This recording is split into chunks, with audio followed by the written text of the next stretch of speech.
have this WhatsApp group, and it's very much like, this isn't working, have you had this problem, or have you printed with this paper before? And it's just a little group where you can go and kind of just scream or celebrate. I think that has been a big game changer. That was Sarah, and she is today's latest guest of the Digital Circus Live. Sarah owns Sarah and Maude, a vintage printing press company based in the Northeast. In today's episode, she talks about how as a solopreneur, it can be quite quiet and lonely. Therefore, she really relies on a community around of people who understand just what happens in small business and how they can uplift her. Before you watch today's episode, please do make sure that if you like what you see, you're giving us a little thumbs up and subscribe if you can. We love hearing your responses about these episodes, and we want this to be as good as it possibly can moving forward. We really hope you enjoyed today's episode. Let's get started. Go. Sarah, thank you so much for being with us today. And I know pre-record you're a little bit nervous. There's no need to be nervous. We're going to look after you for the next half hour or so. But every time we start one of these episodes, we start with one very important question. And that is, what is it that you are trying to achieve right now? I start with a difficult one. Always. Sorry. I guess at the moment within my business, I'm focusing on, bringing in clients, but also visibility, which is why I'm part of the community. But I'm working actually right now on some website updates, SEO, that kind of thing, to try and just get myself more visible and out there so people find me. So kind of before Christmas, that's my kind of short-term goal is to work on that. But also I'm kind of juggling Christmas sales as well, because Christmas season seems to have kicked off with greeting cards and all that kind of stuff. So yeah, that part of my year has started. So until like the third week in December, I'll be probably going to the post office lots, hopefully, and wrapping up the parcels. Yeah. And long term, what is your how does that align with your kind of personal long term goals? Yeah, so long term, it's funny because this year has been it's been quiet. Like I know some people have had busy years, some people have had a quieter time. For me, it's been pretty quiet. There's been some business and some wedding stuff in stationery, but it has been quite quiet, which it's not been great, but then it's given me a chance to actually work in my business and actually focus on what I want to do. So for me, longer term, it's bringing in more wedding stationery projects. I really love working on them, but I do want to keep working with small businesses because I'm a small business. I love working with other small business owners. So just kind of really pushing that and kind of lots more of it. And I still love keeping like the stationery, like paper goods side of it going, because that's like a little creative outlet for me. So yeah, they kind of focusing on those three areas, but mainly just pushing on the kind of more bespoke stationery, which is the fun bit. Yeah, you touched on there that being a quiet year, and yes, do you know what? And it's really brave, and I always love it when people actually say, "No, do you know what? It's been quiet this year," and I think not enough business owners feel comfortable to say that out loud, because there's sometimes that pressure of showing up, being visible and going, everything is okay. And I think over the last few years, with everything that's happened over the last few years and various, situations, and I hate saying pandemics, but that kind of stuff. Yeah. Now more than ever, I think it's really important to recognise when things are not necessarily as good as they were as well. And that's totally fine, because we all resonate with that a lot more. But what you just said there is about it's taking that time when you should be busy with work, but busying yourself with the important things that matter to move that business forward as well, in terms of working within the business and looking at that forward plan as well. Something you said that I'd like to ask a question on first, is you were talking about the wedding stationery, and you said, I think you said you loved it. Like it's, why do you love that so much? I think because it's a chance to just, I love working with people, so I enjoy anything that involves working with clients closely. And I think with I love business stationery because I get to know small business owners, and they kind of build more of a relationship. Like it's more of a repeat cycle with that. I get people coming back, and they'll kind of check in once or twice a year and place orders.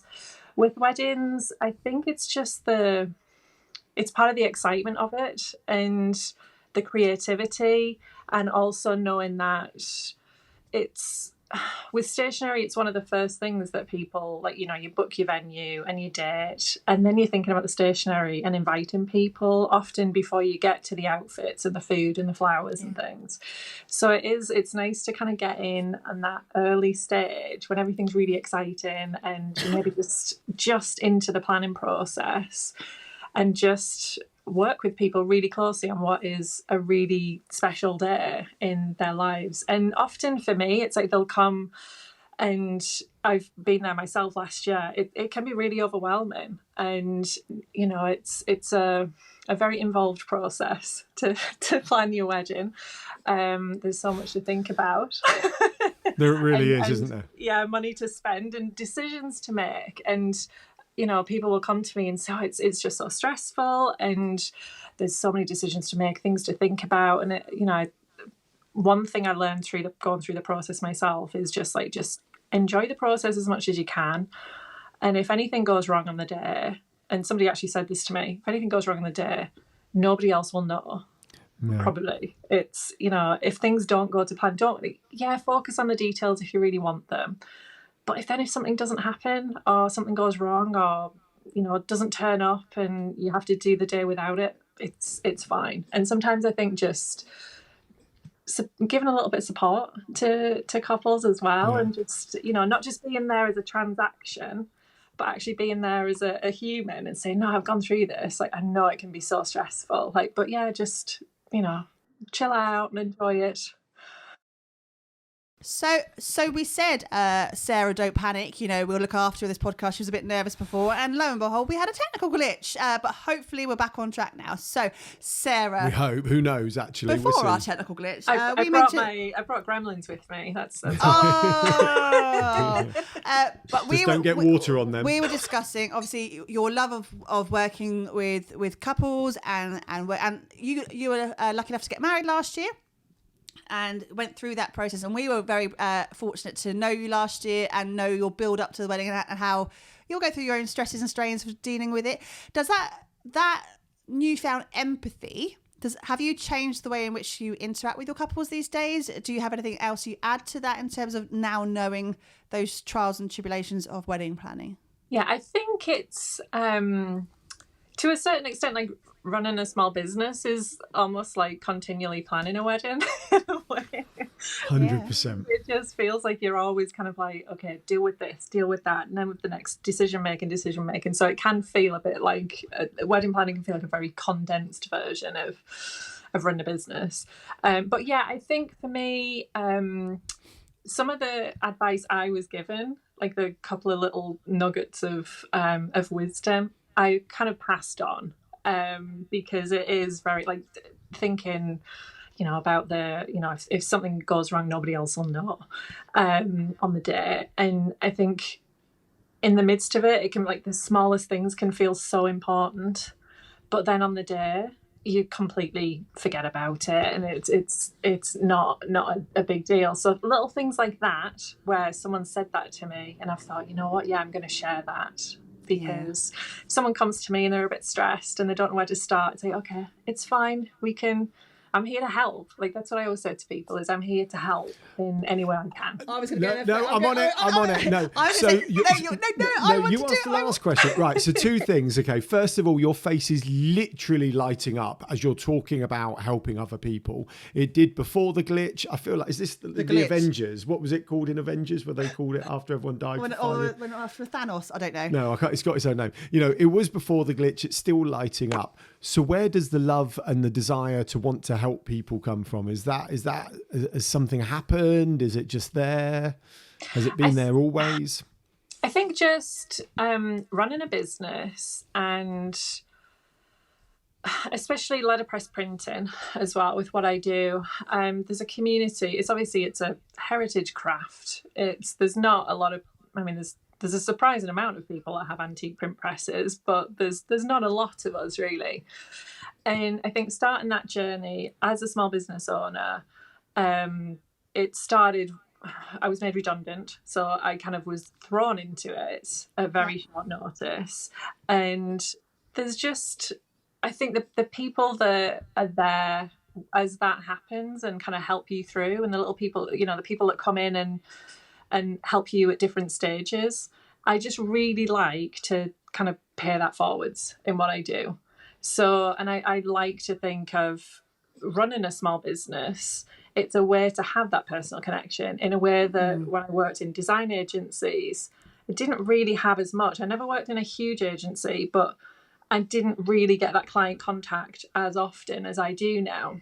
And I think it just really helps to get to know people and to actually be able to interact and work on one-to-one, and especially with business clients, them coming back and building a relationship. There's just something special about that, and I just love being able to help someone make their stationery feel special or bring to life what they had in their head, but they weren't sure how to go about it. So I love that. What I was going to jump on is something you said in the previous question that it's gone to the back, was the fact that planning a wedding, running a small business is like planning a wedding, and that really, really, really, really has resonated with me, because we obviously have a background in weddings as well. But the level of ongoing, that list of ongoing things that you'd not really thought of before, and do you need this and do you need that, and the amount of people you're interacting with to both appease and to get on board, and to that level of planning and the level of time management and all of that absolutely feels like running a business versus that wedding thing. But likening it to what you just said there about the community, that's the same as the wedding as well. You think about all those people involved in building out that special day, your suppliers, your family, your friends, the people in your direct wedding party, all of that is like your tribe of people who are lifting you on. So you work by yourself, don't you? Yeah. Do you still see that you have a team behind you? Would you say you have a team behind you in that wider community sense? I do, yeah. And I think it's funny, like thinking about weddings and business, our wedding was tiny as well. We had like 9 guests. So it was just very immediate family. Some of Andrew's family came over from Canada, and it was just this teeny tiny wedding, 11 people, like just up in Yorkshire, just in a lovely space for a couple of days. Just relaxing, like the whole theme was just relaxed, cozy celebration, just lots of love in the air. And I think that's kind of, I've never thought about it before, but yeah, it's definitely the way I run my business. Like I will probably always be the only person in my business. And I like that. I am a smaller scale business. I'll never mass produce things. The means that I print, the way I print is slow and laborious and painstaking, sometimes frustrating. But because of that, it brings this kind of forced smallness and coziness and just that more personal touch, I think. So I guess, it's running my business. I have a support network of other creative people, and it's funny. There's actually 4 or 5 of us. We have a little WhatsApp group called the Ladies of Letterpress. So when they watch this, shout out to the ladies.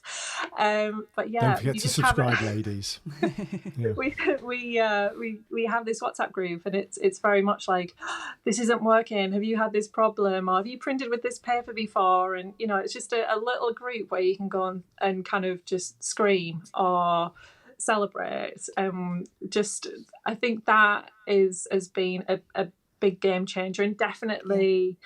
Through lockdowns and like coming back into like kind of re-emerging from all of that, that support definitely in the last couple of years has made a huge difference, because they just don't feel alone anymore. It's like it's very easy as a small business owner to feel alone, but you never actually are, really. There's always someone else having the same problem as you. I think it's one of those, isn't it? It's very easy to feel alone, and we forget there's 2 of us quite a lot, right? Yeah. It's very easy to feel alone, but it's also quite simple to feel connected and with other people. And so picking together a couple of things you talked about being made redundant, so therefore you went and started your own business. I think you said when you started your business, you had the other people with the printing presses offering you support and everything else.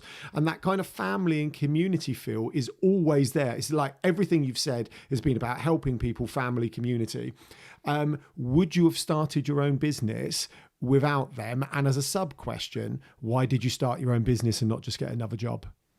Well, I'll tackle the second question first because it's the easier one to answer. This happened. I'd been working in design industry for about 10 years. And this was actually the second time I was made redundant. The first time was just 6 months after I graduated, and I'd found a job straight away, and it was fantastic. And then I was made redundant. So I was like, okay. Last in, first out.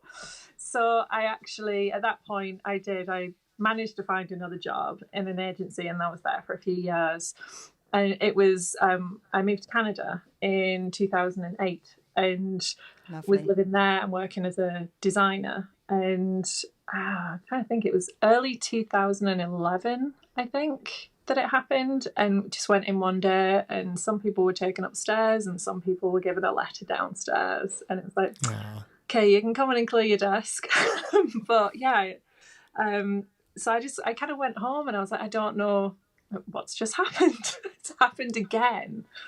And to be honest, at the time, I wasn't loving that job, particularly. And I'd been doing some letterpress printing as a hobby. That's like how I rediscovered my love of letterpress. Was I was doing an evening class, and I kind of joined a local print group, a print workshop.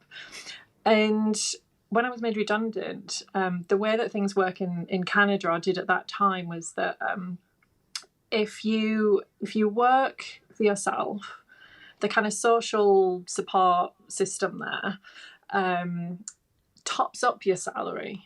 So you can actually work and earn like self-employment income. And they kind of say, okay, well, we think you need this much to live per month. And if you earn over that, you won't get anything. But if you earn under that, we'll kind of top you up and pay the difference.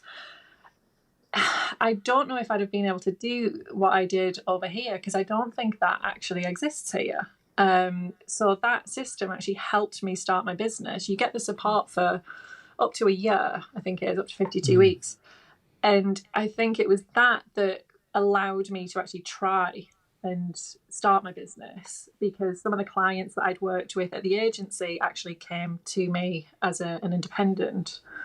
And always good. Yeah. So it was a funny way to start, but it kind of worked out. It was like flying by the seat of my pants, and I didn't know if it would stick, if it would carry on, if I'd be able to do it in the longer term. But I thought, right, I'll just give it a go, because the support is there if I need it for a few months. I'll give it a go. And at that point, I was primarily doing design, so branding, annual reports, advertising, that kind of stuff. It was all very much designed for print. But the kind of hobby printing was still there on the side. And it was when we moved back to the UK, just over, I think it was 18 months after I'd been made redundant, that within 6 months of that, I'd bought Maude and was doing a lot more printing. And then the change was really gradual, from kind of doing a lot more branding and print design to actually moving more into luxury paper goods and, wedding stationery, business stationery. So it was kind of forced on me, but I always remember Andrew, my husband, saying at the time when I was made redundant that day, I was kind of in shock. And he said, this could actually be the best thing that happens to you all year. And this is January. And I was like, it just doesn't feel like it. But I don't want to get another job, because I don't want to be in this position again. I don't want it to happen a third time. Like, once was unfortunate. 2 is annoying. 3, no, that's just not going to happen. So that was what made me kind of push and actually make the start. Alan's stepmom. I was going to say that. My dad and stepmom had a career in being made redundant for quite a few years. And it takes its toll. It absolutely takes its toll. So my question to you, just moving away from the redundancy side a little bit there, Sarah, is you started building your business in Canada, and then you moved it over back to the UK. How did you find that transition in terms of, obviously you'd set up in Canada, you had a client base in Canada, you were doing design and print in Canada. Did you find a little bit of a dip when you came back? I appreciate you saying you were building it up slowly. How did you go from transitioning that to a completely different continent? It wasn't easy. I won't lie. It was very much, what do I do? I feel like I'm starting from scratch. And luckily for me, like my husband he was employed the first year that we were here. Then he went on to be a student. But yeah, the first year that we were here, when I was kind of finding my feet, he was actually working. So we had his salary coming in, which was good. But yeah, I did actually keep, I mean, the wonders of modern technology, I did actually keep working for some of those Canadian clients, probably for up to a year or more when I actually got here. Because yeah, designing for print, I could send them the files and then it would be printed over there. So that worked really well. And it just gradually kind of started to build here. I didn't do anything big to kind of get myself out there. I was on socials, I was on Facebook and Instagram and all that kind of stuff that was around in 2013.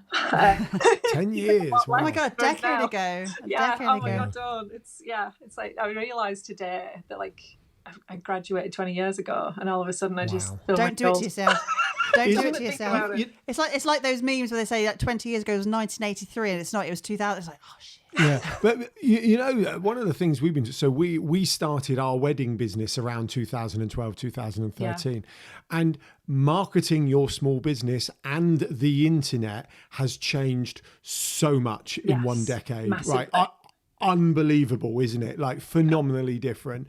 That catches us off guard some days because I sometimes find myself falling into how you might have done it in 2013 and go, no, it's a bit different nowadays. You got to work a bit harder, if anything. Yeah. So. It seemed a lot quieter then. And like something like Instagram, it's like you could go on and post a picture of something I'd printed.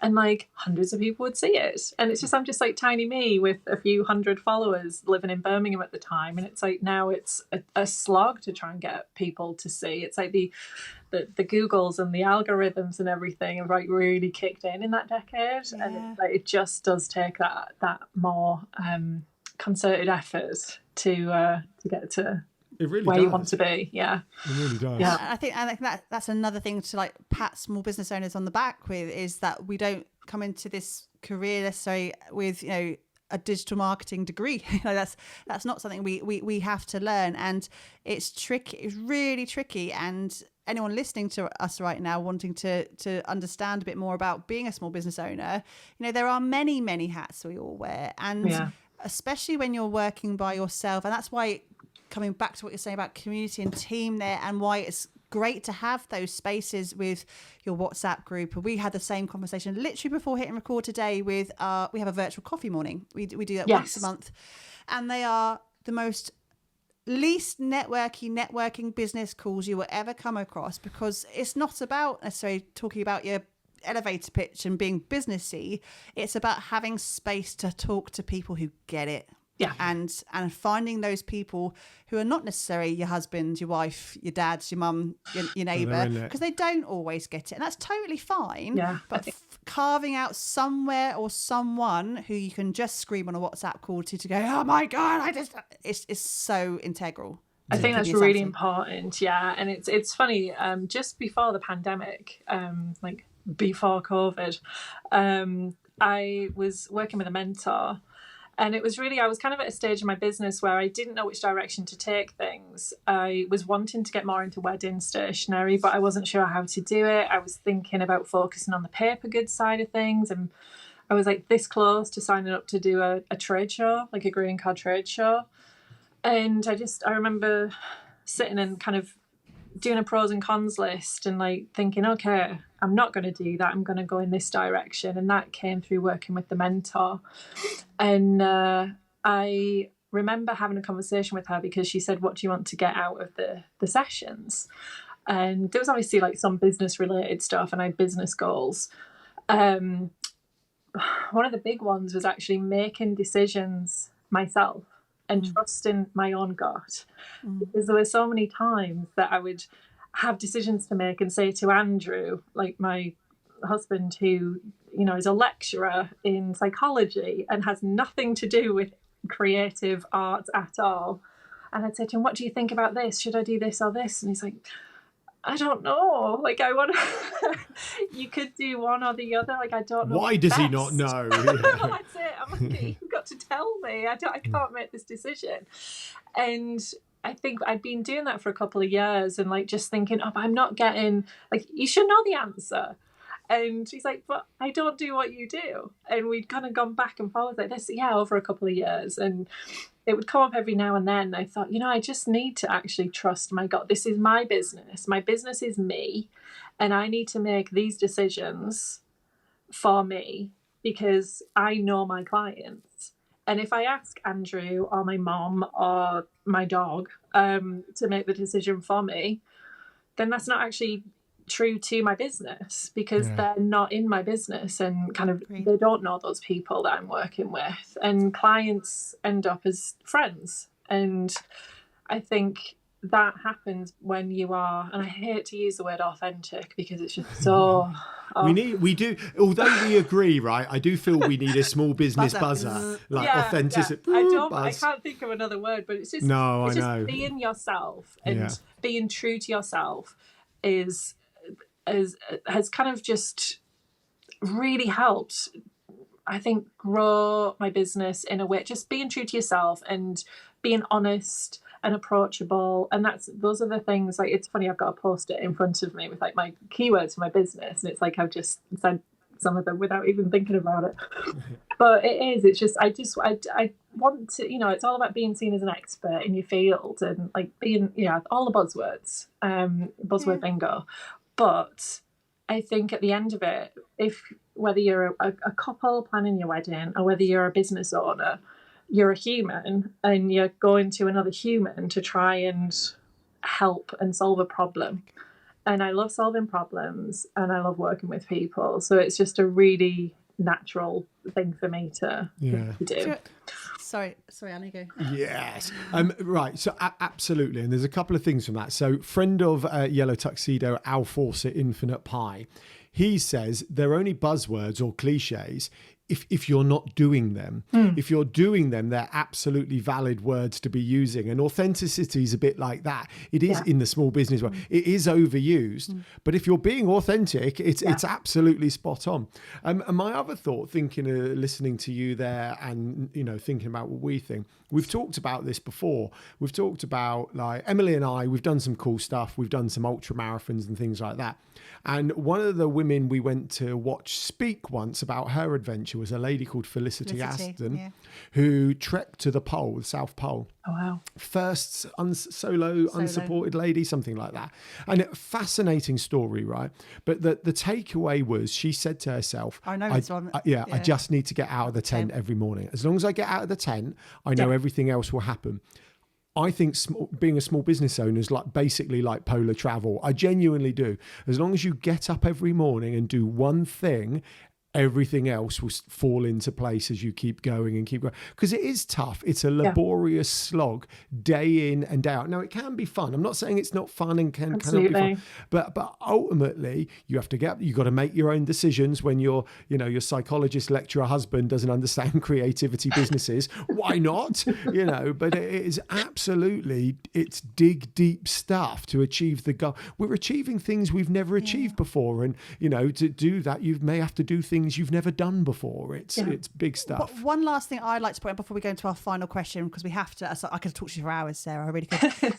Just something I want to touch on, because this is a common theme actually we're having on our socials this week alone, and from the back of Jackie Goddard's episode that has aired whenever you're listening to this, a few weeks ago maybe. It's about world domination. So Jackie's aim, what she wanted to achieve at the beginning question was world domination. That was quite a large statement.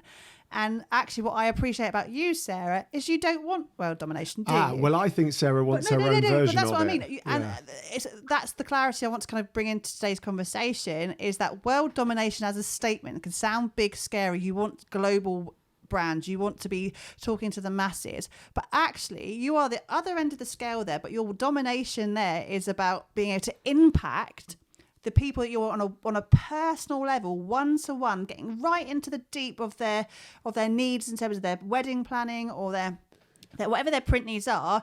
You are having that impact just on a smaller scale, but actually in terms of what your success is, that is a brilliant goal to have. And that there is just as impactful as someone who wants to be on stage doing a TED talk to 10,000 people in their own right.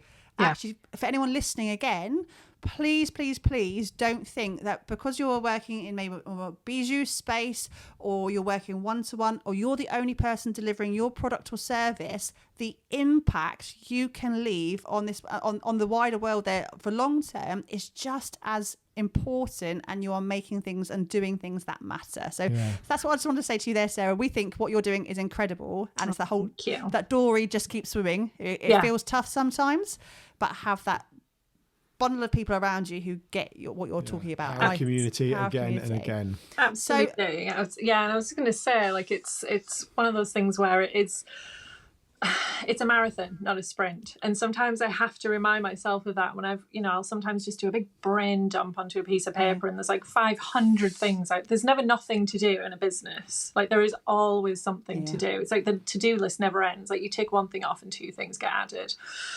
And I think it's not looking at that big pile of just stuff that you need to do on that piece of paper and thinking, oh, I'm never going to get it done. It's like, okay, pick one thing and just focus on that. And like, I said at the beginning, you said, what do you want to do? And it's like, I want to get my website up to date and be out there and for people to find me. That's definitely not world domination, but that is something that will hopefully get me to work with more people. And for me, that is my goal for the next couple of months, is to actually get that done, because I'm the only person that can do it. I've wanted to do it for a while, but work has always got in the way, and it's like, no, this is actually time for me to do this now. And I think just being small, I'll always, I think, be one woman in a print press. Like, I can't imagine a row of print presses and a room of employees and things. That's just not me. It's not who I am. And I like living a kind of slow, seasonal, quiet life. Like, that's very much me. Like, when I'm not at the press, I'm kind of making things, or I'm, in the garden, or just having a nice cup of coffee and reading a magazine. So I'm happy with the simple things in life. That's come from experience, a couple of like tough times in the past. Just thinking, oh God, how do I get through this? And just getting to a point where you think, you know what, just something as simple as, sitting down with a book and a nice coffee, which is what I'm going to do after this. I have a Friday afternoon coffee slot that I go to my local cafe. Amazing. Something like that is just bliss to me. And it's like, if I can do that every Friday at 2:00, I'm happy. And I don't need, gadgets and 100 employees and all this stuff. It's like, no, just keep it simple and enjoy life. How amazing that you've worked that out. Yeah, like, took a while. But like you're young enough, right? That's fantastic. I mean, you know what they say: it's better to have worked it out than not worked it out at all. Like love, and better to have loved and lost than never loved at all, and all that.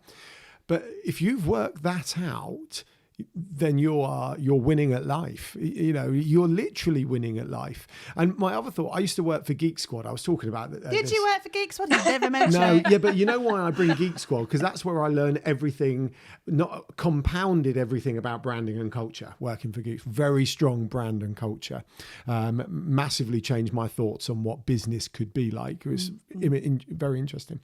And they used to talk about like world domination and things like this. And one of the things they said is, we may not be able to kind of fix the world. I can't remember the exact quote. Really worthwhile saying. Yeah, I know. I may not be able to fix the entire world, but I could fix the computer of a doctor who was, going on to be a Nobel Peace Prize winning doctor and everything like that. So we're all playing our part in the wider picture, just because our names may not be at the top of the list, so to speak. Absolutely. Right. And it's never, I always say, like, in my business, the way I print is like, I can literally print as many of something as you want. I can print 100, I can print 1,000.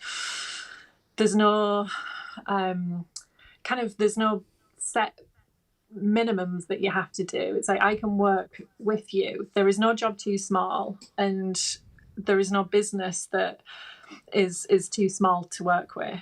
And sometimes, I think sometimes when you're a business, like a small business, and you're trying to source, whether it's supplies or whether it's a service, you can very much feel, oh, I'm too small. I'm not important enough.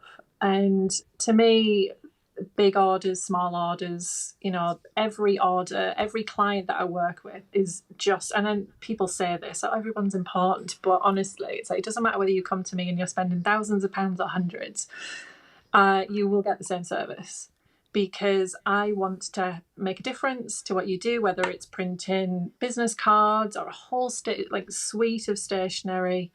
Those business cards to you might, and I had someone say this earlier on this year, is like they went into kind of a networking event. They took the business cards and everybody was commenting on the business cards, and they're like, it just made us feel fantastic because people were noticing the difference, and like it kind of made us stand out and stick in people's minds. And to get that feedback, for me, that's all I need. Like, I'm happy. If clients are happy, I'm happy, and if it makes a difference to them, fantastic. I've done my job. Yeah, amazing. Well done, Sarah. Thank you, Sarah. Final question, Sarah, because I guess we're entering Joe Rogan territory finally for long hours. Sarah, Stephen, Joe, we're coming for you. We're coming for Stephen Bartlett. If you could put an arm around your shoulder at any stage in your life prior to today, what would you say to your previous life? Oh my goodness, that actually makes me very emotional thinking about that. It does. For all of the times that I still do it now, for all of the times that I ever doubted myself, because I'm quite open about the fact I have anxiety and anxiety disorder, and so there's a lot of doubt. There's a lot of voices that say, "No, don't be stupid. You can't do that." For all of those times that those voices have come in, or I've doubted myself, or I haven't put myself forward for an opportunity, and I've kind of stayed, I haven't said, volunteered to do something. Just, you can actually do it. You've just got to believe in yourself more. Everybody around you believes in yourself, believes in you, and you're actually better than you realize. You're stronger than you think. And again, there was a tough couple of years, a tough year a few years ago, and business had to go on the back burner, and then it was kind of like I had to bring it back. And if you'd have told me before all of that stuff happened, what was going to happen, I would have just thought, there's no way I can do that. I can't go through and kind of almost start from scratch again and just keep going.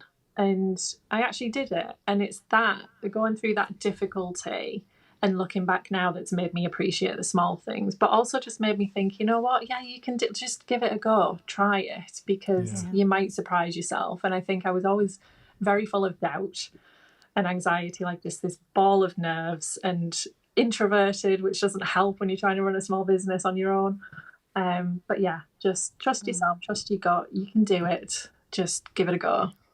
Love that. Thank Sarah, you so much. Thank you. You are a really valued, loved member of the Digital Circus. We are so happy to have you as part of our Digital Circus family. And always we're here to be part of your backup crew as well. Yeah. For anyone listening today to the Digital Circus Live, thank you very much for listening. And we will see you all next time. Bye. Bye.